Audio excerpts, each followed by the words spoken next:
கர்த்தருடைய பரிசுத்த நாமம் மகிமைப்படுவதாக. கர்த்தருடைய பெரிய கிருபையாலும் அவருடைய மகா பெரிய இரக்கத்தினாலும் 2024 வருடத்தை முடித்து 2025 வருடத்திற்குள் பிரவேசிக்க அனுக்கிரகம் பண்ணியிருக்கிறார். அதற்காக என் தேவாதி தேவனை நன்றியுள்ள இருதயத்தோடும் நன்றியுள்ள ஸ்தோத்திரங்களோடும் அவரை கனப்படுத்துகிறேன், அவரை மகிமைப்படுத்துகிறேன். அதோடு கூட என்னுடைய ஜீவநதி குரூப்பில் பயணிக்கிற அத்தனை தெய்வ பிள்ளைகளையும் அவர்கள் குடும்பங்களையும் கர்த்தராகிய இயேசு கிறிஸ்துவின் இனிய நாமத்தில் வாழ்த்தி ஆசீர்வதித்து புத்தாண்டு வாழ்த்துக்களை கூறிக்கொள்கிறேன். அருமையான கர்த்தருடைய பிள்ளைகளே, நம்முடைய கர்த்தர் அவர் பெரிய இரக்கமுள்ள தெய்வன். அவர் நல்லவரும் நன்மை செய்கிறவரும் பூரண சர்க்குணராய் இருக்கிறார். அவரை தேடுகிற அவர் கற்பனைகளை கை கொள்ளுகிறவர்களுக்கு 1000 தலைமுறை மட்டும் இரக்கம் செய்கிற ஒரு நல்ல ஆண்டவரைத்தான் நீங்களும் நானும் தொழுது கொள்கிறோம், சேவிக்கிறோம், ஊழியம் செய்கிறோம். இந்த வருடத்தின் துவக்க நாளை காண்பதற்கு தயவு செய்தவர் இந்த வருடத்தின் இறுதி நாளையும் ஒரு குறைவில்லாமல் நடத்தி இந்த வருடத்தின் இறுதி நாளையும் காண்பதற்கு தேவன் அனுக்கிரகம் பண்ணுவார் என்று விசுவாசித்து அவரை ஸ்தோத்தரித்து மகிமைப்படுத்துகிறேன். அருமையான கர்த்தருடைய பிள்ளைகளே, வருஷத்தின் துவக்க நாளில் நீங்கள் எல்லாரும் ஆலயத்திற்கு போயிருப்பீர்கள். அங்கே கர்த்தருடைய வார்த்தைகளை நீங்கள் கேட்டிருப்பீர்கள். இங்கேயும் இந்த வீடியோ மூலமாக இந்த மாதம் முழுமைக்காக ஆண்டவர் தந்த வசனத்தை உங்களோடு பகிர்ந்து கொள்ளும்படியாக வாஞ்சிக்கிறேன். திருப்பிக் கொள்ளுங்கள். யாத்திராகமத்தின் புஸ்தகம் 19ஆம் அதிகாரம் 4வது வசனம். நான் எகிப்தியருக்கு செய்ததையும் நான் உங்களை கழுகுகளுடைய செட்டைகளின் மேல் சுமந்து உங்களை என் அண்டையிலே சேர்த்து கொண்டதையும் நீங்கள் கண்டிருக்கிறீர்கள். ஆண்டவர் தம்முடைய ஜனத்தை பார்த்து சொல்லுகிறார், நீங்க என்னத்தை பார்த்தீங்க? எதை கண்டீங்க? உன்னை நடத்தி வருகிற உன் தேவனாகிய கர்த்தர் எகிப்தியருக்கு என்ன செய்தார்? அவர் செய்ததை உங்கள் கண்கள் பார்த்தது. அந்த எகிப்து தேசத்தில் இருந்து கழுகுகளுடைய செட்டைகளின் மேல் சுமந்து கொண்டு வந்தார். எதற்காக ஆண்டவர் சுமந்து கொண்டு வந்தார்? அவரோடு சேர்த்துக் கொள்வதற்காக.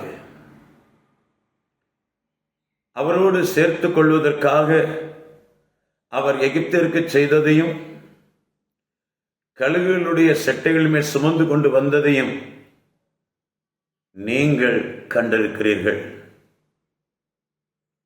அருமையான கர்த்தருடைய பிள்ளைகளே, 2025 வருஷத்திற்குள்ளே கர்த்தர் நம்மை கொண்டு வந்திருக்கிறார். அவர் எப்படி சுமந்து கொண்டு வந்திருக்கிறார்? அவர் எகிப்தியருக்கு என்ன செய்தார்? இதெல்லாம் நீங்க பார்த்தீங்களா? இதைத்தான் கொஞ்சம் விஸ்தாரமாக சொல்லிவிட்டு இன்றைய செய்தியை நான் நிறைவு செய்யும்படியாக வாஞ்சிக்கிறேன். கொஞ்சம் கவனமாக கேளுங்கள். ஆண்டவர் முதலாவது என்ன சொல்லுகிறார்? நான் எகிப்தியருக்கு செய்ததை. வேத புஸ்தகத்தில் அநேக இடங்களிலே எகிப்தை குறித்து நாம் படிக்க முடியும்.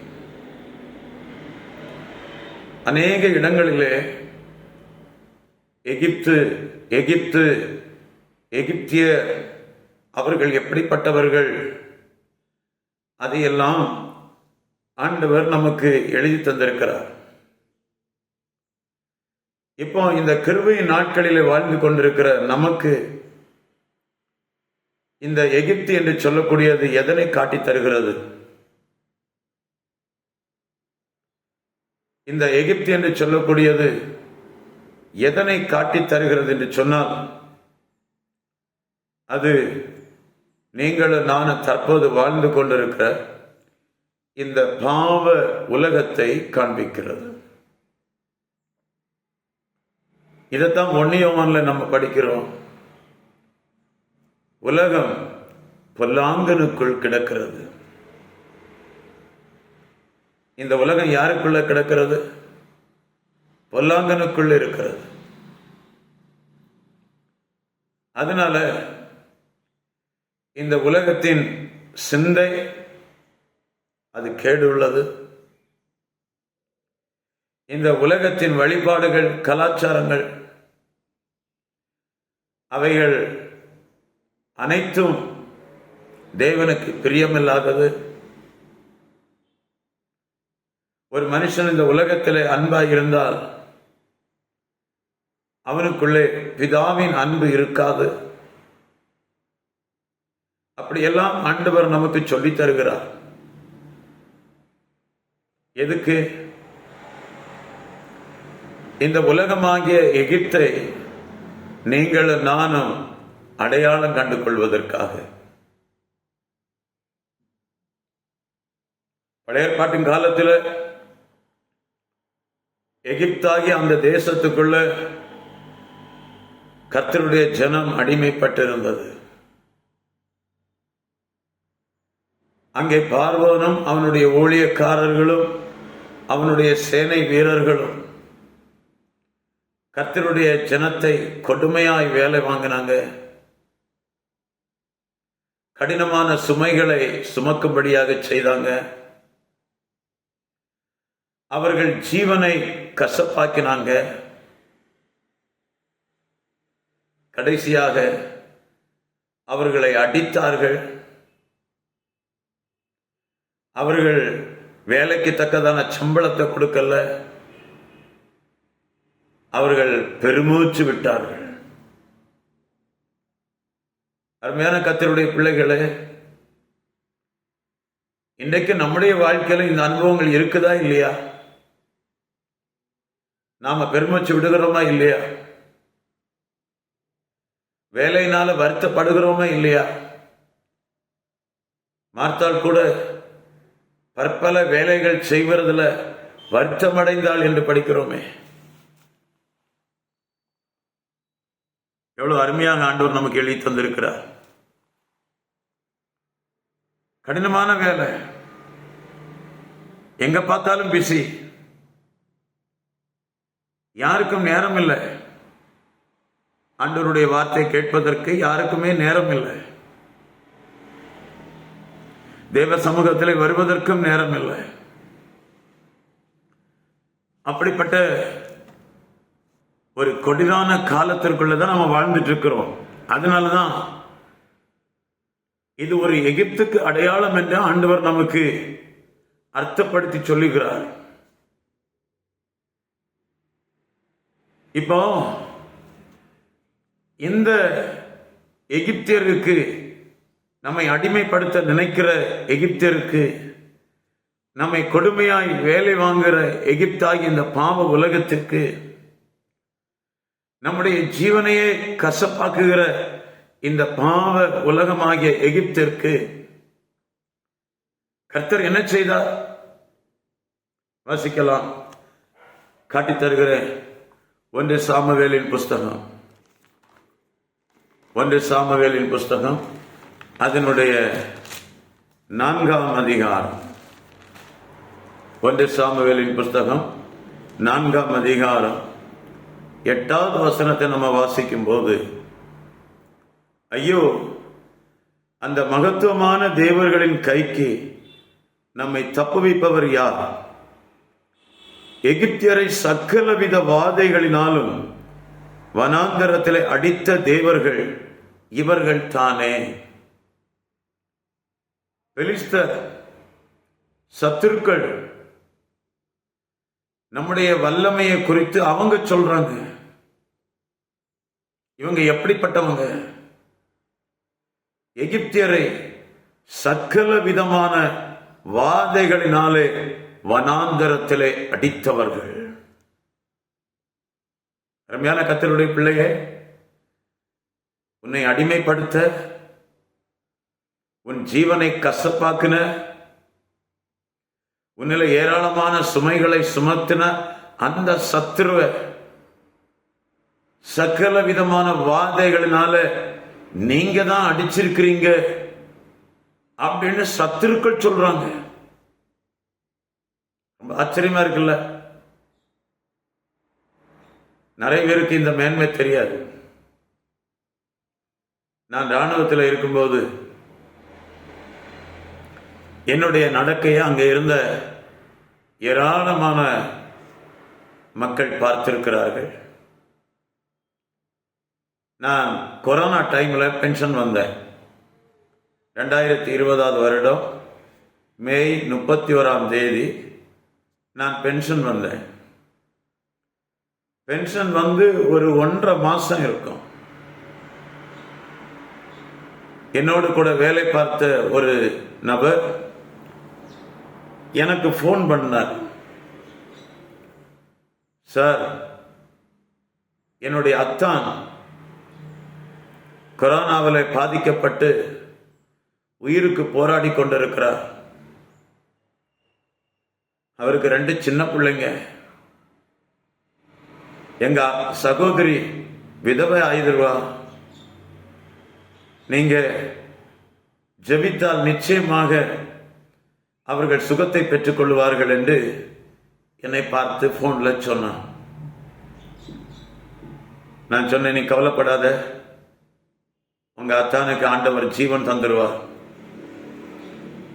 நீ சந்தோஷமா ஆண்டவருக்கு நன்றி உள்ளவனாயிரு, ஸ்தோத்திரம் பண்ணு அப்படின்னு சொல்லி வைத்த. கர்த்தர் கிருபையால நாங்கள் எல்லாரும் செபித்தோம். ஆண்டவர் பெரிய கிருபை செய்து அவருக்கு ஜீவன் கொடுத்தார். அவர் உயிர் பெற்று திரும்ப வந்தார். அதுக்கு பிற்பாடு அந்த தம்பியை தொடர்பு கொண்டு நான் பேசினேன். உங்க அத்தான் எப்படி இருக்கிறார் அப்படின்னு கேட்டேன். இப்ப நல்லா இருக்கிறார். அவர் ஸ்கூல்ல வாத்தியார், அப்பொழுது ஸ்கூல்ல போகிறார் அப்படின்னு சொன்னான். சொல்லிட்டு சொன்னா, ஐயா, எனக்கு வேற ஒன்றும் தெரியாது. ஆனா இப்ப எந்த இடத்துல நான் சர்ச்சை பார்த்தாலே அதுக்கு நான் ஒரு கும்பிடு போட்டுட்டு போயிடுவேன் அப்படின்னு சொன்னான். அவனுக்கு வேற எதுவும் தெரியாது. நாங்க நடந்த நடத்தையை பார்த்து அந்த நம்பிக்கையில எங்களை பார்த்து பேசினான். கர்த்தர் தயவு செய்தார். இங்கே சத்துருக்களுக்கு நல்லா தெரியுது நீங்களும் நானும் எப்படிப்பட்டவர்கள், எவ்வளவு பெரிய பலசாலிகள். எகிப்தியர சகல விதமான வாதைகளினால அடித்தவங்க நீங்க தான் அவங்களே சொல்றாங்க. அப்ப உங்களை கண்டு நம்மளை கண்டு சத்துருக்கு பயம் இருக்குதா இல்லையா? இருக்குது. அப்படித்தானே? அதான் இங்க படிச்சோம். அப்படி கர்த்தர் எகிப்திற்கு என்ன செய்தார்? சகல விதமான வாதைகளால் அடிச்சார். அந்த முக்கியமான வாதைகள் என்ன? வாசிக்கலாம். உபாகமத்தின் புஸ்தகம் 28ஆம் அதிகாரம். உபாகமத்தின் புஸ்தகம் 28வது அதிகாரம், அதனுடைய 59வது வசனத்தை நம்ம வாசிக்கலாம்.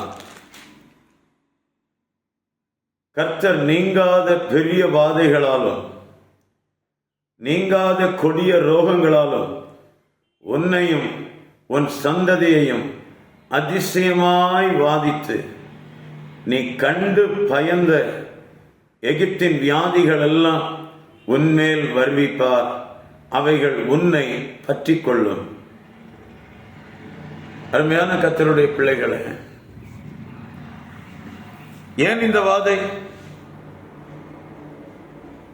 எதற்காக ஆண்டவர் இந்த வாதைகள் அனுப்புகிறார்? வாசிக்கலாம். யாத்திராகமத்தின் புஸ்தகம் 9ஆம் அதிகாரம்.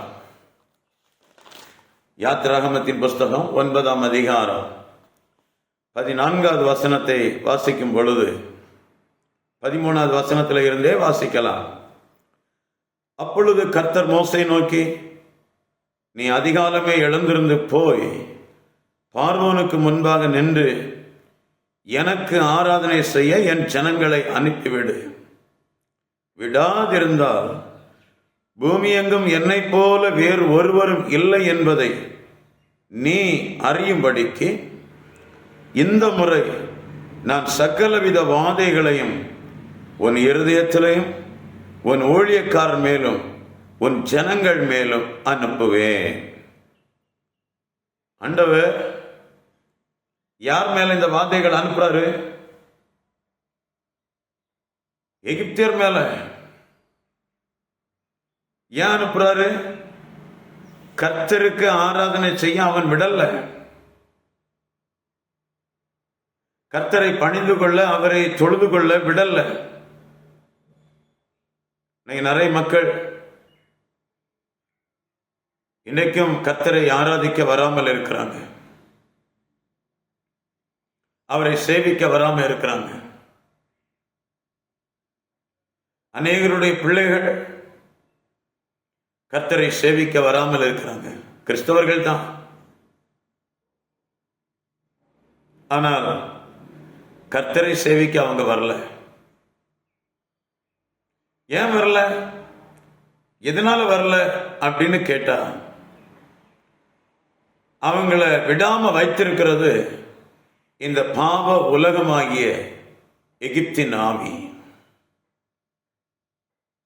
அன்றைக்குள்ள எகிப்து தேசத்தில் உள்ள சேனைகள், ஊழியக்காரங்க, பார்வோன் எல்லாரும் மரித்து விட்டார்கள். ஆனா அவர்களுடைய ஆவி இன்றைக்கும் கிரியை செய்து கொண்டிருக்கிறது. அந்த ஆவிதான் இன்னைக்கு அநேக ஜனங்களை பற்றி பிடித்து அவர்களை விடாது இருக்கிறது. இப்போ அந்த ஆவிகளின் மேல, அந்த சக்திகளின் மேல ஆண்டவர் என்ன செய்கிறார்? முதல்ல சொல்லுகிறார், உன் இருதயத்தில், உன் ஊழியக்காரர் மேல, உன் ஜனங்கள் மேல. முதல்ல அந்த வாதம் எங்க வருது? இருதயத்தில். ரெண்டாவது எங்க வருது?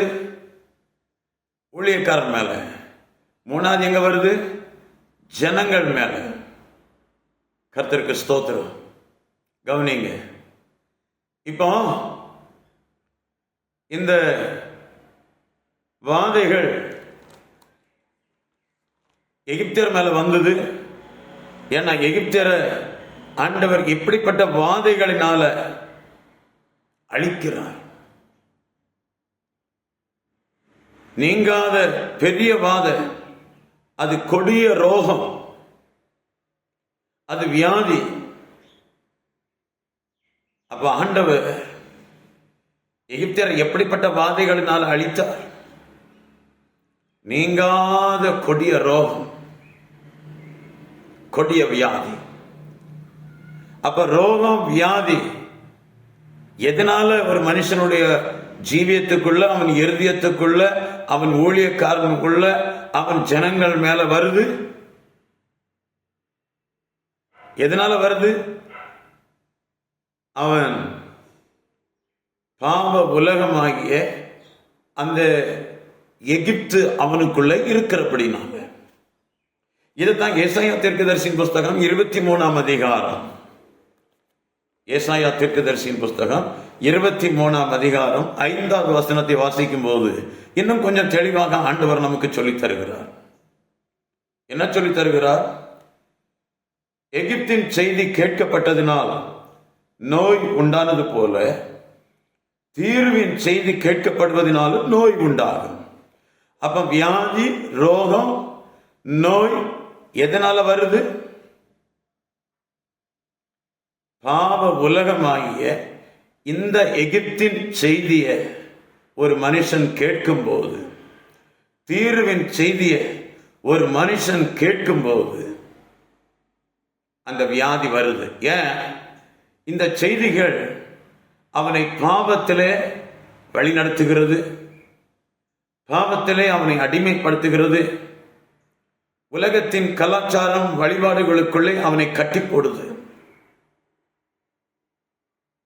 இதனாலதான் நோய்களும் வியாதிகளும் ரோகங்களும் மனுஷனுடைய வாழ்க்கையில்.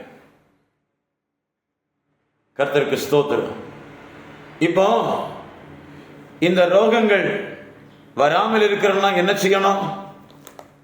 அதை மட்டும் சொல்லி நான் இந்த செய்தியை நிறைவு செய்கிறேன். வாசிக்கலாம். யாத்திராகமத்தின் புஸ்தகம் 15ஆம் அதிகாரம் அதனுடைய 26வது வசனத்தை வாசிக்கும் பொழுது, நீ உன் தேவனாகிய கர்த்தரின் சத்தத்தை கவனமாய் கேட்டு அவர் பார்வைக்கு செம்மையானவைகளை செய்து அவர் கட்டளைகளுக்கு செவி கொடுத்து அவருடைய நியமங்கள் யாவையும் கை கொண்டார், நான் எகிப்தியருக்கு வரப்பண்ணின வியாதிகளில் ஒன்றையும் உனக்கு வரப்பண்ணேன், நானே உன் பரிகாரியாகிய கர்த்தர் என்றார். ஹல்லேலூயா. அப்போ நம்ம என்ன செய்யணும்? இந்த வருஷத்துல, இந்த தொடக்க நாளிலே ஆண்டவர் நம்மோடு பேசியிருக்கிறார் இல்லையா? ஆண்டவர் எகிப்தியருக்கு என்ன செய்கிறார்? சகலவித வாதைகளும் எகிப்தியருக்கு தான் கொடுக்கிறார். அது அவனுக்கு அவசியமே. நம்மை அடிமைப்படுத்துகிற அந்த சாத்தானுக்கு அது அவசியமே.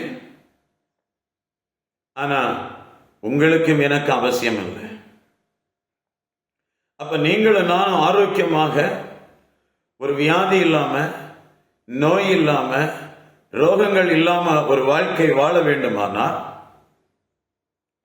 நாம என்ன செய்யணும்? கர்த்தருடைய சத்தத்தை கவனமாய் கேட்கணும். இதைத்தான் மோசையை குறித்து நாம வாசிக்கிறோம். மோசே ஆண்டவரை ஏற்றுக்கொள்வதற்கு முன்னாடி, ஆண்டவரை அறிந்து கொள்வதற்கு முன்னாடி அவர் எகிப்தினுடைய சகல சாஸ்திரங்களையும் கற்றறிந்தவராக இருந்தார். அடுத்ததாக அவர் ஒரு எகிப்தியனையும் கொன்று போட்ட ஒரு கொலைகாரனாக இருந்தார். ஆனால் கர்த்தரை ஏற்றுக்கொண்ட பிற்பாடு கர்த்தரே அவனை குறித்து சாட்சி கொடுக்கிறார். மோசே என் வீட்டில் எங்கு உண்மை உள்ளவன், எங்கு உண்மை உள்ளவன். அதனால்தான் 120 வயசுலையும் மோசையுடைய பலன் குறையவும் இல்லை, அவனுடைய கண் இருள் அடையவும் இல்லை.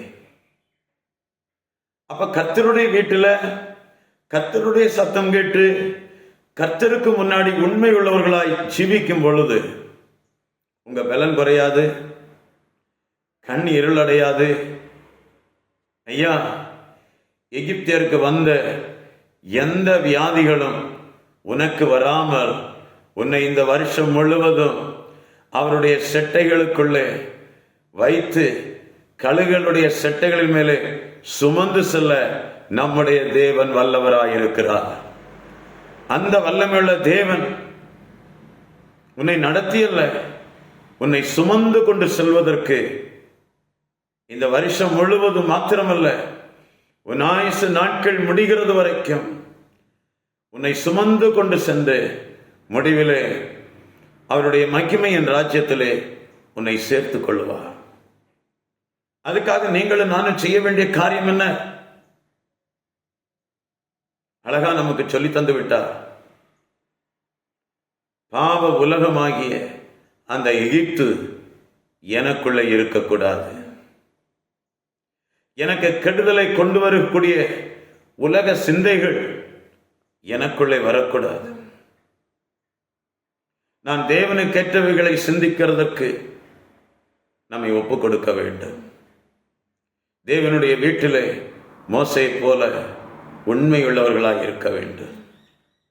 அப்படிப்பட்ட ஒரு ஜீவியம் செய்வதற்கு உங்களை பிரதிஷ்டை பண்ணி, உங்களை அர்ப்பணித்து, உங்க ஆவி ஆத்ம சரீரத்தை கர்த்தருக்கு ஒப்பு கொடுத்தால் நிச்சயமாக, பிரியமானவனே, உன் ஆத்மா வாழ்வது போல நீ எல்லாவற்றிலையும் சுகமாய் வாழ்ந்திருப்பாய் என்று சொன்ன வார்த்தையின்படியே எல்லாவற்றிலையும் சுகமான வாழ்க்கை தந்து உங்களை ஆசீர்வதித்து நடத்துவார்.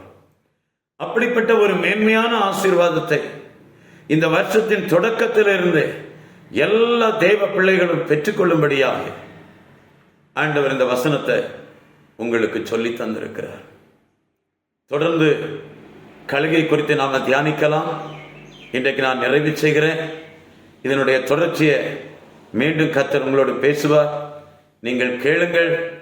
இதே போல சத்தியத்தை அறியாத மக்கள் இப்படிப்பட்டதான சத்தியத்தை அறிந்து கொள்வதற்கு நீங்கள் காரணராக இருங்க. இயேசு கிறிஸ்து வெகு சீக்கிரமாக இந்த உலகத்தில் வரப்போகிறார். அவர் வரும்போது அவரோடு கூட மத்திய ஆகாயத்தில் எடுத்துக்கொள்ளப்பட்டு அவருடைய ராஜ்யத்தில் சேருவதற்கான பாக்கியத்தை நீங்களும் நானும் பெற்றுக்கொள்ளணும். அதுக்கு அவருடைய சத்தத்தை கவனமாக கேட்டு அவருடைய வீட்டில் உண்மையுள்ளவர்களாக காணப்படுவோம். தேவன் தாமே கேட்ட வசனத்தின்படி நம் அனைவரையும் ஆசீர்வதித்து நடத்துவராக. எல்லாருக்கும் praise the Lord. Happy new year. புத்தாண்டு வாழ்த்துக்களை கூறிக்கொண்டு நிறைவு செய்கிறேன். கர்த்தருக்கு ஸ்தோத்திரம்.